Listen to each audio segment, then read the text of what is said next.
we thought we'd try and instigate some tension between our various Canadian MLS fan bases today.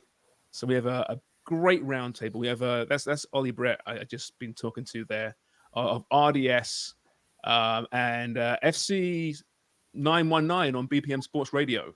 Ollie, thank you for joining us. Exactly. Said as an avid listener. Thanks very much. Yeah, please correct me. No, you're right.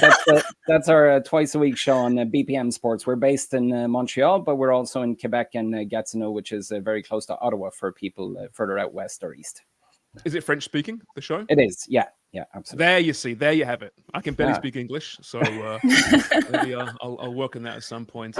Joe Molinaro is here. We know JMO, of course, tscrepublic.ca. He's on Sportsnet as well. JMO, welcome back from your little sojourn, a week off from all things TFC. Did you enjoy yourself? I did enjoy myself. It was very relaxing. It was nice to sort of divorce myself from the team for a little bit. No kidding. Was it a smooth divorce or was it a little bit fractious? No, very smooth. You know what? I just loafed around on the couch all week. I didn't do much of anything, so it was just really nice. Asa Rehman is also very lazy. Global BC, Whitecaps play-by-play. He helps us out with our fantasy sports here as well. Asa, how you doing, mate? Doing all right. The fantasy team is struggling, but happy to be talking about anything but fantasy right now. It's 1 week in. I know, exactly. No, I'm feeling all right with the squad. Yeah.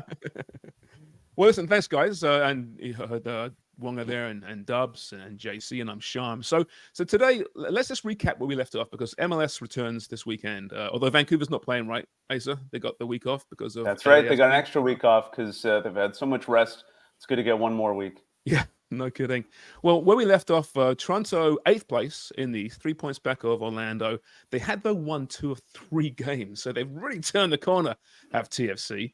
As for Montreal, 11th, 1 point back of 9th, though, coming off a loss against Toronto. And for the Caps, 5th in the West, coming off a loss to Houston, but have been playing pretty well up until that point. So today, here's the question, guys and girl. Which Canadian team is best to sign with if you're a footballer in 2024? So basically, what is the most attractive club factoring short-term and long-term issues and realities? You don't have to side with your particular team that you cover. You can. It's quite all right. But if you're a footballer in 2024 and you really want to play north of the border in MLS, what is the best option for you? Ollie, let's start with you. Is it Montreal? Are the reasons for that? Or do you have to be do you have to betray your faithful here and go elsewhere? I love the fact that you front load the question saying, are there reasons for that? Well, can you just figure some way to sell Montreal? Look, I'll put my kind of headhunter hat on and say, who are we trying to sign? Like, who are you? What age are you? And I think that's more of a Montreal specific question to ask than maybe for Toronto and Vancouver. If you're a young kid looking for a shout, especially with this new 2 and 6 or 3 and 3 with the DPs and the U22 initiatives, I think there are opportunities there for young guys because just the means aren't nowhere near what other clubs have. And I'm including obviously Toronto, but Vancouver as well. So if you're a young kid looking for a shout on your first contract, you're looking for minutes and an opportunity, I think that can be really, really interesting. I think the stadium, and this could be debatable, I'm absolutely open to a smack if you guys aren't in agreement. Not the stadium as a building, but the stadium to play in as a player. I think Stade Saputo is better than BC Place or BMO Field because it's just tighter. There's people everywhere around you, and there's sort of that intimate. I've got fan groups on both sides that can really push me along. So for that experience, I think it's an absolute plus for CF Montreal. And then it becomes, if you're someone who manages to negotiate a good first contract in Montreal, the second one will definitely be more complicated. And I think that's a plus for Vancouver and Toronto. But your first contract, if you're 28, you understand that what you're looking for now is stability, and you manage to get a 3-year contract, and you're turned towards what Rudy Camacho was for a good while, helping out kids develop. And you know that you're going to be that stability in a team that unfortunately won't be going for MLS Cup anytime soon, that can be an interesting place to be. But if you're looking to renew a contract, then I'll be honest with you, it gets a bit more complicated. What about that development piece, Ollie? I'm just going to jump right in here, James Sharman. No, please, that's if you're, devil's advocate or betray the Montreal faithful here as somebody who works for the club but also covers the club, but you're a young player coming in, is there a reticence on your part to sign in Montreal because there's no MLS Next Pro team? There's a history of CPL loans, but the reserve team toils in League One. Is that a concern?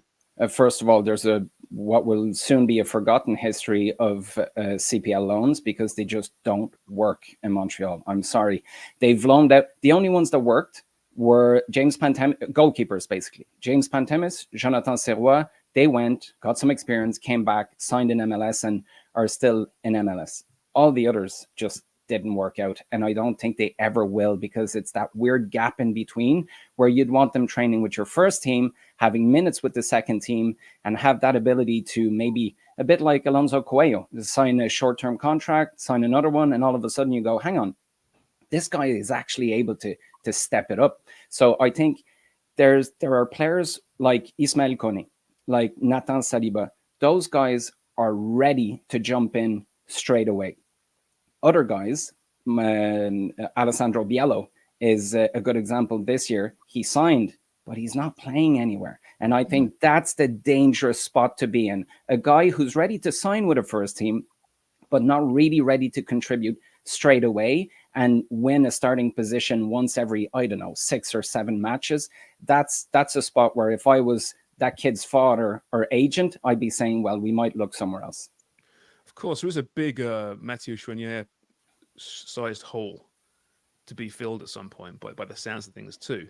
But certainly, I get what you're saying there. It's the pathway makes a lot of sense for a young player in Montreal. But Asa, looking to Vancouver, you guys are, flying the flag right now for Canadian MLS teams playing the best football. You are the best team this season by some stretch. There's a good future there, good leadership. There's no noise around the team, whereas there's always noise around TFC in Montreal. Yeah. If you're a young player, there's a lot to like about Vancouver too, even if you may not get the minutes right now. Yeah, it's an interesting point. Ollie brought up right away is who are you, right? What age, what status, what are you looking for out of the club? And if you are a young player, the benefits would be the academy, the opportunities through the Whitecaps Academy, which has been pretty good, quite productive as far as developing talent. So that's a good thing. But then you would be fighting for minutes. And that would be a bit of a concern, obviously, if you want to get on the pitch, because young players need to be playing. And right now, again, one of the benefits, I guess, would be the structure that the Whitecaps have in place, and that they are retaining players. They are retaining good character players as well. So you would have some good leaders to learn from as well in the club right now. Ryan Gault doesn't look like he's going anywhere. Andres Cubas looks like he's staying for a while as well. And you look at Ranko Veselinovic. So you've good leadership within the club. That's a great thing. Ali Ahmed, another great young player. So it's good to have inspiring players around you to learn from, to develop from as well. But at the same time, you might be fighting for minutes, and that could be a bit of a concern. But you would also be on a team that is very competitive over the next little stretch. So that's encouraging. And you get those Canadian Championship minutes as well. Vanni Sartini's a great coach to be playing for. If you look at the three, probably the most stable coach, most successful coach in the short time that he's been here in Vanni Sartini. So that's obviously a positive as well if you're a young player coming in.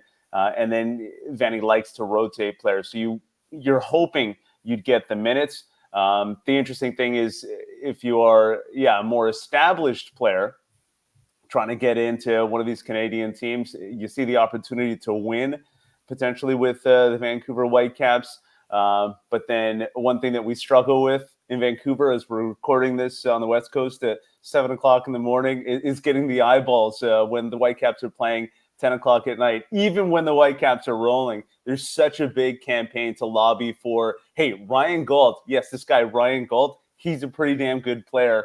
Maybe you should check him out. And still, people out east may not be familiar with him. So that's one thing. If you are an established player looking to build your brand, for lack of a better term, it can be a bit of a challenge here in Vancouver. I'd just be curious if I can a second, because I totally relate to that. Montreal is the black sheep of MLS. Forget Canadian soccer, and I think that We'll can fight be about this, Ollie. Yeah, we feel terrible for you, Asa, out on the West Coast. That was bad for you. That was my question. Is it a West Coast thing or is it a Vancouver Whitecaps thing? Yeah, I think Whitecaps supporters will feel that, generally speaking, in MLS, the three Canadian teams probably moved down the ladder a little bit. But then, I guess if you're looking at Montreal versus Vancouver, the West Coast thing plays a part. It definitely does. And I felt that when I was living in Toronto, even any sport, Golden State Warriors are very good. Trying to watch that thing at 10:30 at night is tough. No matter how good the team is, it's hard to stay up and watch those games. And when so much of the media is based out east, it just becomes a challenge to really capture that audience. And it is what it is, and it's not going away. It's not changing anytime soon. Hey, JMO, you watch more football, I think, than anyone I know. You watch Vancouver games, don't you? You've got a late night on Saturdays every week watching West Coast action. Not every week, but I've watched a fair bit of them, yeah. Yeah, I thought so. All right, let's get to TFC, shall we? Noise. It's always deafening around TFC, and none more so than this season, especially right now with this looming investigation, Dronegate. Will John Herman be, drawn into it? But there's a lot to like about playing in Toronto as well. I know West Coasters and Montreal fans hate to hear that, but they pay a lot of money for their players, not always the right players, frequently not the right players. But you get the media's there, you get the attention. There's a little bit more glamour, perhaps. I think maybe that's just arrogance on my part. But is there an argument to be made that TFC's the team to sign with if you're a young player right now? Shaquille Marshall-Ruddy. No, I don't think there's much of an argument to be made, to be perfectly honest. And that's not to sort of badmouth the organization, because I don't think they get enough credit for sort of producing sort of, players through their academy system, whether it's a Shaquille Marshall-Ruddy or Jacob Schalfelberg or, the list is endless, Jaden Nelson being another one. I think the issue is that, while they produce these players, they don't necessarily give them enough opportunity to earn first team football, and they ended up selling them off or trading them off. And to a certain degree, I suppose that's what an MLS club should be, is selling these players off, turning a profit, bringing in assets. But that hasn't always been the case. And I think you look at the trade for Schalfelberg, that didn't necessarily work out because they didn't get much in return. And in return, they let like a very valuable player go to Nashville, who could have been really a cornerstone, or one of the cornerstones of the franchise for many years to come. But yeah, I mean, look, I think there's advantages to signing in Toronto. Sure, it's sort of the largest city in the world, in Canada. I think one of the city's strengths is its diversity. I mean, this is a culturally diverse city. That's not to say Montreal and Vancouver aren't, but I think it's probably more diverse than those two cities. And it's one of the things that I do like living about here, is that it's such a culturally and linguistically diverse place to live. But I just think with everything going on at TFC, I mean, you mentioned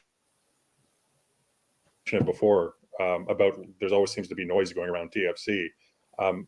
I think that sort of obviously works against it.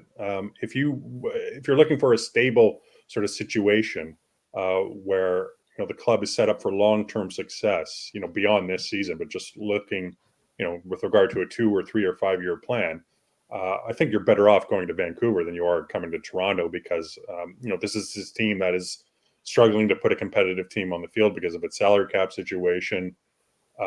There's lots of questions hanging over the team with regards to John Herdman's future, whether this whole Dronegate thing. Jason Hernandez is still a relatively inexperienced GM who is trying to sort of correct a lot of mistakes that came before him. So he's got his work cut out. And I just think if you're a player, regardless of you're young or old, if you're looking for stability in a more sort of settled situation, if you have to choose between the three Canadian teams, then Toronto is going to be bottom of that list. If there is an envy from Vancouver to Montreal and Toronto, is it partly the stadium and that intimacy of certainly Stas Saputo, but BMO as well? I mean, I'm a big fan of BMO Field. I quite like it, actually. For all its warts, I quite enjoy it. Whereas BC Place, I mean, when it's full, yeah, it's great, but it ain't full very often for the Whitecaps. Yeah, and we don't have the grass. The grass There's hurts that. when it comes to getting marquee players. There's no way to avoid it. It definitely plays a part. And then when you get internationals potentially coming here, the fact that it's not grass is a serious concern. There's still hope that it'll stay after the World Cup in a couple of years, but no one's holding their breath about that. So that's obviously a concern. The team doesn't train on grass, but that stadium, you're right. When it's full, it's great. In my mind, the only way it fills up is if you get those marquee players, the big name, and we haven't seen that since Alphonso Davies, and that was a young Alphonso Davies. So that's a bit of a concern because the other stadiums might have a little bit more going for them. What about, sorry, Sharm, I was just going to say, in terms of the identity of the clubs, and if you're a young player or just any player looking to sign with a Canadian MLS franchise, I would argue, JMO, in Toronto, that there's a disconnect between whatever the coach espouses and what the leadership is kind of dictating in terms of their leadership and their vision for the club. I think that Ollie in Montreal, it's very complex, and I'd say Vancouver probably has a leg up on the other two Canadian franchises in terms of that. There just seems to be a clarity about what Sartini wants to do, backed by Schuster and backed by the entire organization, whereas Montreal and Toronto seem to be lacking in that regard. Well, the backed by the hierarchy is the big one on that, because I remember I did a good few Vancouver games last year. And Vanni Sartini was very aware that when important players left halfway through the season, the message that was sent to the squad that was left by players coming in was really important for them not to feel that window was closing. You were just continuing your path in that window, hoping obviously to lift some trophies along the way. So I think that's a really, really important factor. Then what I wonder is, how far back do players and agents do their homework to judge what's going on in the present day? Because, John, you were talking about a 5-year plan earlier on. Historically, what was brilliant about Montreal is that within a 5-year window, you had 2 to 2.5 5-year plans. So that was fantastic. You were able to start over and you had a way more bang for your buck. That's changed over the last few years, especially since late 2019 when Olivier Brett came. Hopefully they stay the course now. But that to me is the big challenge, is making sure that you put your money where your mouth is. And Toronto is a good example. That doesn't mean that more money is better. I think that Montreal did a lot more with much less under Wilfried Nancy, but everything was aligned. And I think that players will take a hit if they feel, in terms of finances or contracts or whatever it is professionally, if they're satisfied, if they feel they're a part of something coherent. And I think that that's where Vancouver has a huge leg up on the other two MLS teams in Canada. I'm glad you mentioned managers, because there's 3 very different managers, in these 3 Canadian teams. Who has the biggest pull right now, do you think? Sartini Asa has enormous charisma. And he's building something. The players seem to like him from what I see. Let's start with you. What is the pull? And then let's go around the table here.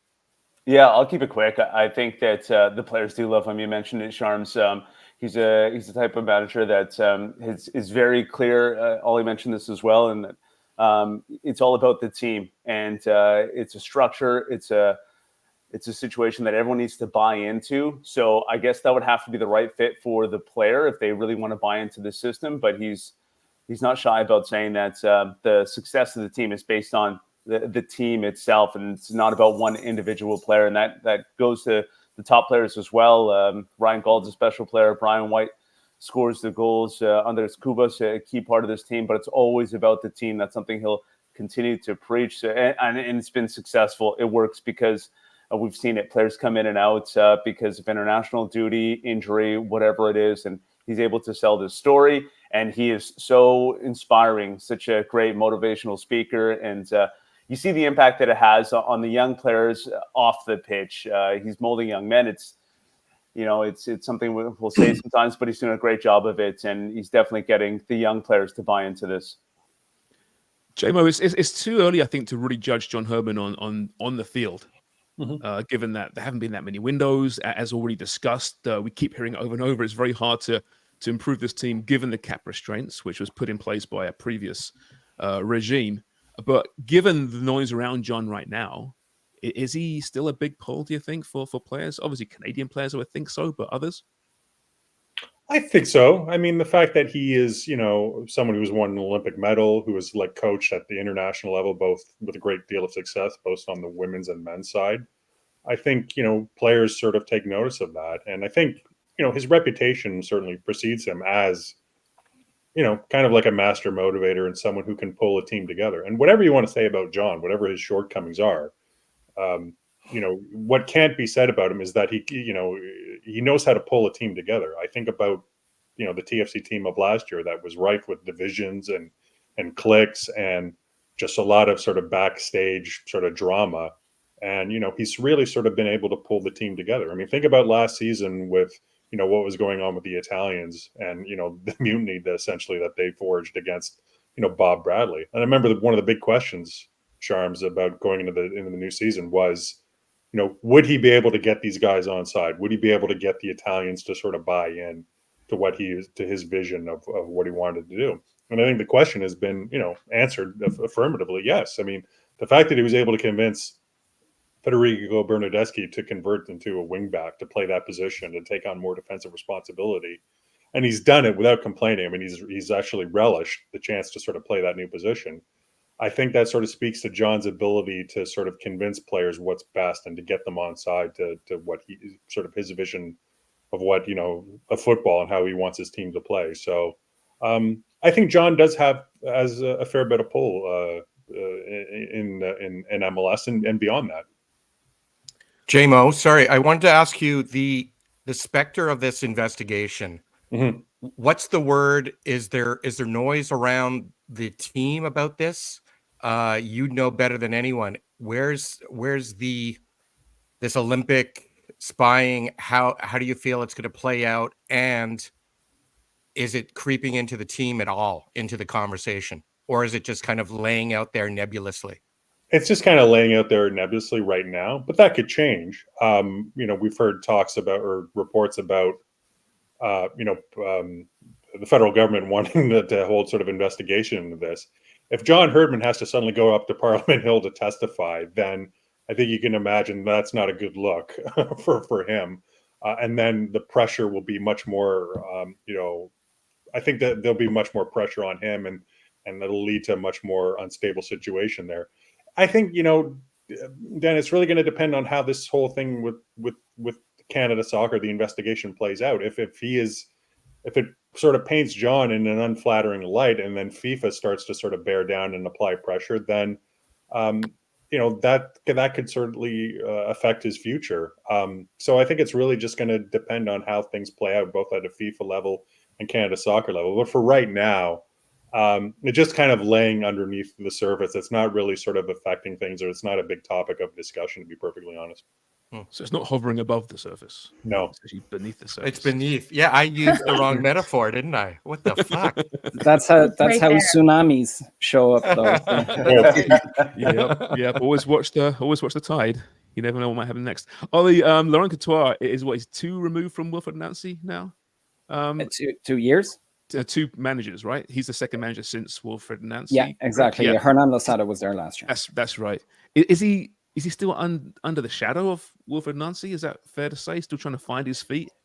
I wouldn't say he's under the shadow, because I think everybody's realizing now how much of a head start Wilfred had, because everybody compared the two. The profiles are really interesting. Both come from coaching youth teams. Both had a decent career, or a decent shout at a career at a pro level. But Wilfred was there for 5 years as an assistant, not just in MLS, in Montreal. And there's a big difference between an assistant on a bench in Montreal and being on a bench in Cincinnati, St. Louis, or whatever it may be, just because the nature of the clubs are different. And Montreal is a very, very particular house to navigate in. So I think people are realizing that now.